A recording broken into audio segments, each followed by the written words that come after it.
കഴിഞ്ഞ കൊല്ലമാണ് ശ്രീ മോഹൻ കുന്നുമേൽ എന്ന് പറയുന്ന VC-ക്ക് റീ അപ്പോയിന്റ്മെന്റ് കൊടുത്തത്.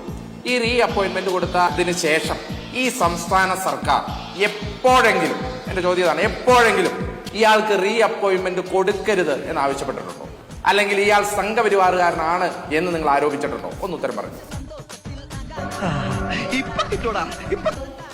മറുപടി പറയാം. ഞങ്ങളുടെ കേസ് എന്ന് പറയുന്നത് VC-മാരെ നിയമിക്കാൻ വേണ്ടിയുള്ള ഒരധികാരവും ചാൻസലർക്കില്ല. നടപടികൾ ആരംഭിക്കേണ്ടത് എന്റെ ചോദ്യം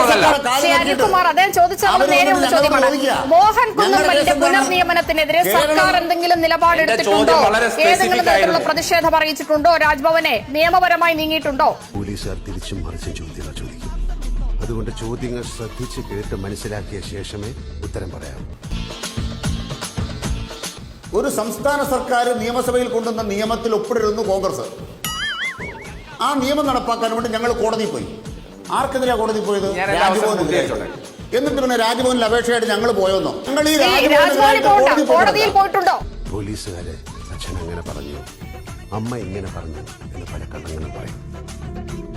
അതൊന്നും കേട്ട് നിങ്ങൾ പറഞ്ഞത് ഒരിക്കലും മാറ്റി പറയരുത്.